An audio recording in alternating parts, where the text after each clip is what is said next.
دوستای گلم سلام، بریم برای استارت ویدیو. Mr. Beast might just have made his greatest ever video. His 100 million subscriber special is closing in on 40 million views in just 2 days. But here's the really interesting thing. This video manages to combine all of Mr. Beast's best YouTube tactics into 15 minutes. If there's ever a video we need to closely study, it's this one. You see, it all revolves around the three-part Mr. Beast equation. An equation that led to the greatest YouTube growth story of all time.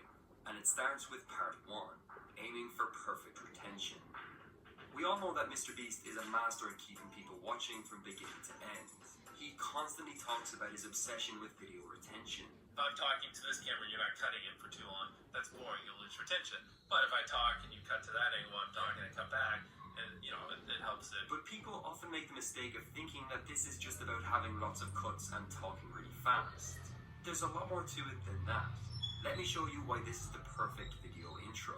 We just hit 100 million subscribers, and from the bottom of my heart, thank you everyone that subscribed. And to celebrate, I bought this ginormous private island, and I'm giving it to one of you in this video.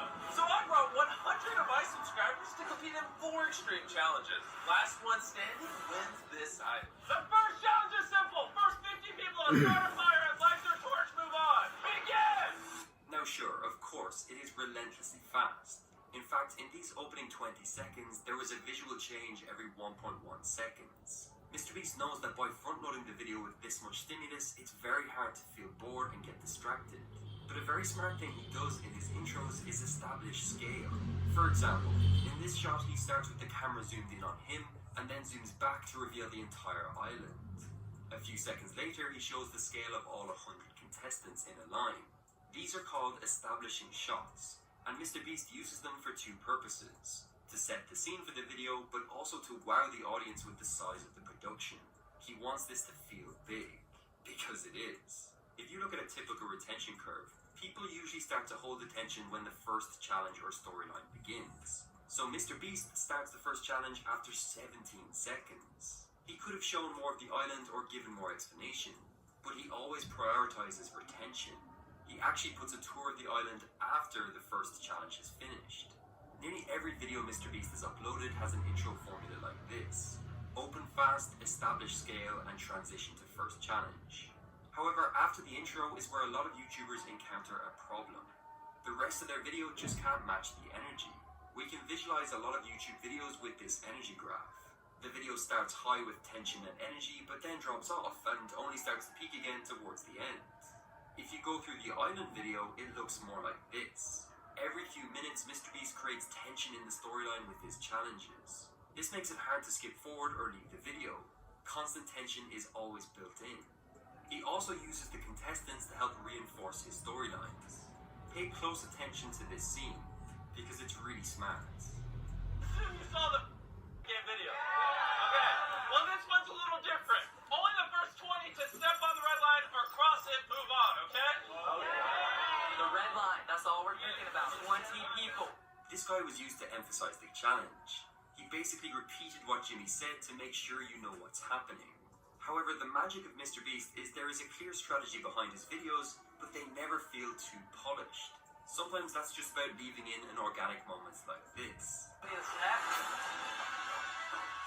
Wait, you're definitely eliminated. You did say red light, green light at the end. Red light. Let me review the footage and see if he's correct. When you were explaining the rules, you said Red light, green light, there's no time limit. Yeah, we have our first finisher by technicality. He has even said he deliberately limits his videos to 1080p so they don't feel too high production. I don't like the way high quality footage look. I don't ever want things to feel too produced. Trust me, this guy could afford a few 4K cameras if he wanted them. It always has to feel like a YouTube video. When I showed this graph earlier, you might have noticed this green spike at the end. Well, I'm using that to represent another key to his retention. Every Mr. Beast video finishes with a high point, whether it's dramatic or just wholesome. This is integral to retention strategy on YouTube. It's what leaves the lasting impression in the viewer's mind. But we need to talk about the genius behind this thumbnail, which takes us on to part 2 of the equation, the clickbait master. I believe this is Mr. Beast's best ever thumbnail. And just like the video, it uses all the tactics Mr. Beast has learned over the years. There are 5 things that make it great. Starting with Jimmy himself, he takes up 33% of his thumbnail. Mr. Beast is arguably the most recognizable brand on YouTube, so it's really important to leverage that. Also, the facial expression of an excited, open-mouthed smile is by far the most commonly used expression on his channel. In fact, 76% of his videos in the last year utilize it. Why? It instantly gives emotion and hypes up what he is showing in the image. He's excited, the viewer's excited. If you focus closely on the editing on the face, you'll see Jimmy's eyes have been brightened. The eyes are the first thing we focus on when we see human faces, so from a psychology point of view, it makes sense to pronounce them. Second of all, the entire thumbnail has a really good balance of colours. Mr. Beast and his team are masters of using good contrast. Even note the red headphones. They perfectly contrast against the light blue and green of the island. Also, this image is perfectly saturated without being over the top. A lot of YouTubers would edit this thumbnail like this. And while it may be even brighter and more vibrant, it suddenly makes the island feel less realistic. It's important for Mr. Beast to show something that doesn't look overly fake. The third point is using things in the image to show scale. This boat, for example, and the volcano.